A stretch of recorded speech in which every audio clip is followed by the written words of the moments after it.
जय Hind defence lovers. आज की टॉप हेडलाइंस कुछ इस प्रकार है। भारतीय सेना ने शील्ड एआई की वी-बैट ड्रोन्स की खरीद के लिए साइन किया contract. 5 Tejas mark 1 fighters Indian air force को डिलीवर होने के लिए तैयार। भारत की डिफेंस पीएसयू वियतनाम की सुखोई सू-30 फाइटर्स के लिए सप्लाई करेगी brake parachutes. Global fire power index की लेटेस्ट रिपोर्ट के मुताबिक भारत दुनिया की चौथी सबसे ताकतवर मिलिट्री और रशिया की पैसिफिक फ्लीट होगी अगले महीने भारत में।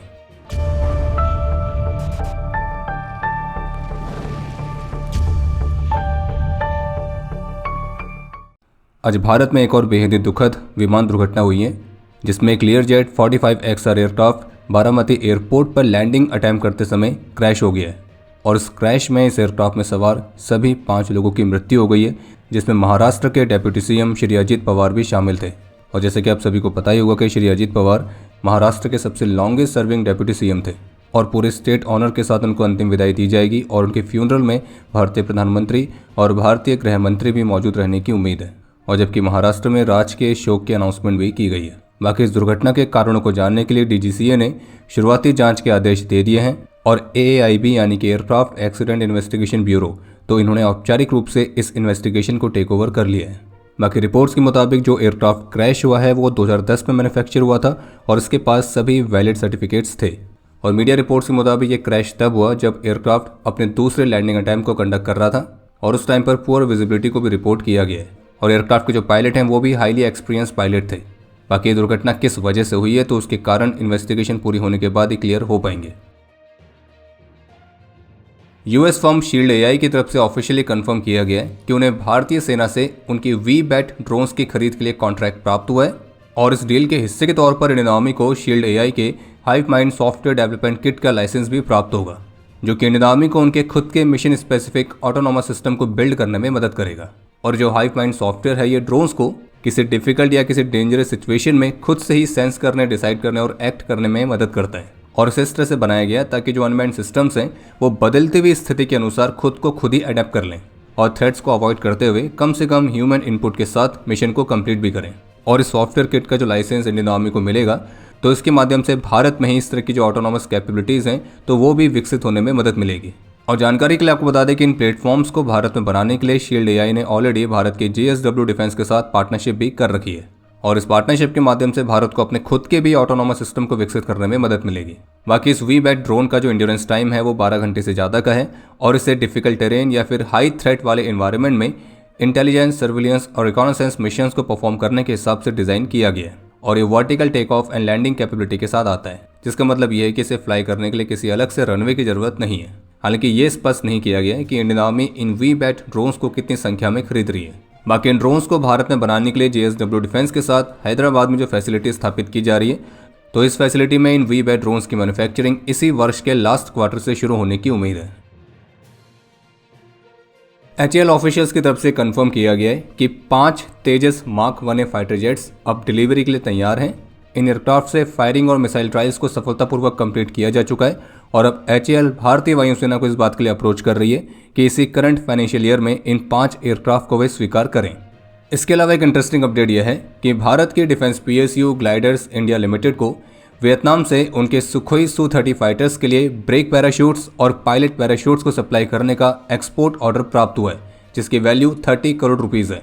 और जानकारी के लिए आपको बता दें कि वियतनाम की जो एयरफोर्स है वो 35 सुखोई सू-30 MK2V एयरक्राफ्ट को ऑपरेट करती है। और जो ब्रेक पैराशूट्स और pilot parachutes gliders India limited Vietnam को सप्लाई करेगी तो वो एयरक्राफ्ट के क्रिटिकल सेफ्टी कंपोनेंट्स में आते हैं।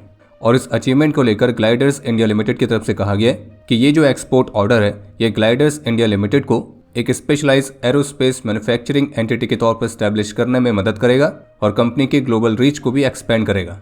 और जो critical components gliders India limited supply करेगी उन्हें स्वदेशी सोर्स मटेरियल का इस्तेमाल करके ही मैन्युफैक्चर किया गया है।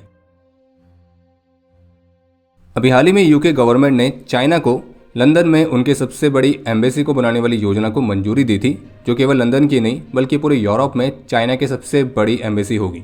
और अब एक नई रिपोर्ट निकल के सामने आई है जिसमें क्लेम किया गया है कि चीन पिछले कुछ वर्षों से यूके गवर्नमेंट का दिल कहे जाने वाले डाउनिंग स्ट्रीट के सीनियर ऑफिसर्स की मोबाइल फोन्स को हैक किया है।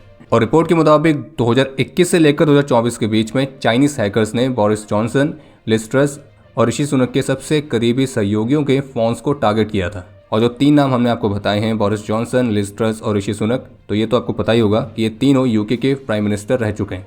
और चाइनीज़ हैकर्स का जो जासूसी वाला ऑपरेशन था, इसका नाम था सॉल्ट टाइफून।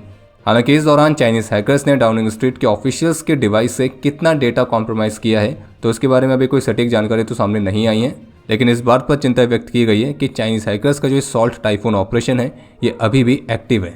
और चीन ने केवल यूके को ही नहीं बल्कि मल्टीपल कंट्रीज़ को टारगेट किया है। और डाउनिंग स्ट्रीट के ऑफिशियल्स के जो डिवाइस हैक किए गए, तो ये चीन के एक ग्लोबल एस्पियोनाज ऑपरेशन का हिस्सा है। और चीन विशेष रूप से फाइव आइज इंटेलिजेंस अलायंस के मेंबर्स को टारगेट कर रहा है। और ये रिपोर्ट इसलिए भी महत्वपूर्ण हो जाती है क्योंकि यूके गवर्नमेंट ने हाल ही में चाइना को सबसे लार्जेस्ट एम्बेसी बनाने की योजना को मंजूरी दी है। और आपको क्या लगता है कि उस एम्बेसी में चाइना के डिप्लोमेट्स रहेंगे?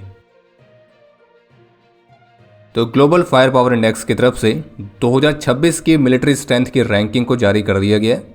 और इसके मुताबिक टॉप 5 पोजीशंस पर पहले पर अमेरिका है, दूसरे पर रशिया, तीसरे पर चाइना, चौथे पर भारत और 5वें पर है साउथ कोरिया। फिर उसके बाद 6ठे नंबर पर है फ्रांस, 7वें पर जापान, 8 पर यूके, 9 पर टर्की और 10 पर है इटली। जिन्हें नहीं पता उन्हें बता दें कि जो ग्लोबल फायर पावर इंडेक्स है, तो वो हर साल एक रिपोर्ट पब्लिश करती है अपनी globalfirepower.com वेबसाइट पर। और इस रिपोर्ट में अलग अलग कंट्रीज़ की मिलिट्री स्ट्रेंथ को कंपेयर किया जाता है और उनको रैंकिंग दी जाती है। और जो रैंकिंग है ये ओवरऑल मिलिट्री पावर के आधार पर होती है, ना कि केवल वेपन्स के। और किस देश की मिलिट्री स्ट्रेंथ सबसे ज़्यादा है, तो उसको डिसाइड करने के लिए 60 से अधिक फैक्टर्स इस रिपोर्ट में शामिल किए जाते हैं, जिसमें overall military strength, economic power, industrial and logistic capacity, geography and strategy, technology and resources, तो ये मेन कैटेगरीज हैं। हालांकि इसमें न्यूक्लियर वेपन्स को डायरेक्टली काउंट नहीं किया जाता है, लेकिन इनडायरेक्टली इस रैंकिंग पर इसका इन्फ्लुएंस रहता है। बाकी इस रैंकिंग में जो टॉप 4 कंट्रीज थी, अमेरिका, रशिया, चीन और भारत, तो वो काफ़ी लंबे समय से इस पोजीशन को होल्ड करे हुए हैं। बाकी रही बात हमारे निकटतम पड़ोसी पाकिस्तान की, तो आपको बता दें कि 2023 में पाकिस्तान की जो मिलिट्री स्ट्रेंथ थी वो टॉप 7 पर थी। लेकिन फिर अगले साल यानी कि 2024 में वो घटकर 9 नंबर पर आ गई थी। 2025 में वो 12वें नंबर पर आई। और फिर 2025 में भारत के ऑपरेशन सिंदूर के बाद से इस साल यानी कि 2026 की जो पाकिस्तान की रैंकिंग है, तो वो 14 नंबर की है। खैर, इस नंबर पर हम ज़्यादा कुछ नहीं बोलेंगे, जो समझदार लोग हैं खुद ही समझ गए होंगे। रशियन मीडिया की तरफ से कंफर्म किया गया है कि अगले महीने फरवरी में इंडियन ओशन के बे ऑफ बंगाल रीजन में भारत और रशिया की नेवी संयुक्त रूप से नेवल एक्सरसाइज को कंडक्ट करेंगे। और रशियन नेवी की जो पैसिफिक फ्लीट है वो ओमान से निकलने के बाद 18 फरवरी से 25 फरवरी तक विशाखापट्टनम में इंडियन पोर्ट पर एक अनऑफिशियल विजिट पर भी रहेगी। इसके अलावा एक अपडेट यह है कि अभी हाल ही में भारतीय रक्षा मंत्री श्री राजनाथ सिंह ने इस बात पर आग्रह किया है कि स्वदेशी वेपन्स की डिप्लॉयमेंट और तेज होनी चाहिए। और उनका ये कहना था कि रिसर्च से लेकर प्रोटोटाइप तक, प्रोटोटाइप से लेकर टेस्टिंग तक और टेस्टिंग से लेकर डिप्लॉयमेंट तक के बीच का समय कम करना होगा। और आर्म फोर्सेस में टाइमली इंडक्शन हमारी परफॉर्मेंस का सबसे बड़ा पैरामीटर होना चाहिए।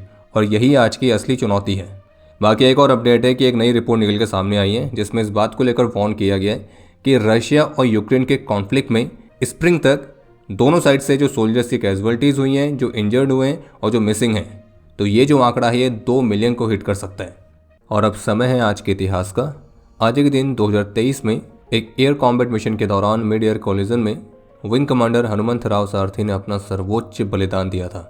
आज के दिन 2006 में जम्मू कश्मीर में अपने अदम्य साहस और वीरता का परिचय देते हुए मेजर जेम्स थॉमस और कंपनी हवलदार मेजर सरबजीत सिंह वीर गति को प्राप्त हुए थे। और मेजर जेम्स थॉमस को मरणोपरांत कीर्ति चक्र से सम्मानित किया गया था। और हमारे इन वीरों ने अपने सर्वोच्च बलिदान से पहले पाकिस्तान द्वारा स्पॉन्सर्ड 6 आतंकियों को ढेर किया था। आज के दिन 1998 में 7 असम राइफल्स के राइफलमैन श्याम सिंह और राइफलमैन गंभीर सिंह ने अपना सर्वोच्च बलिदान दिया था। और राइफलमैन श्याम सिंह को मरणोपरांत शौर्य चक्र से सम्मानित किया गया। और आज भारतीय सेना के पहले भारतीय commander in chief field marshal KM Cariappa की 127वीं बर्थ एनिवर्सरी भी है। तो आपके लिए आज का प्रश्न है कि father of the modern Indian army किन्हें कहा जाता है? और अब समय है आज के टॉप 3 कमेंट्स का, जो ये रहे आपकी स्क्रीन पर।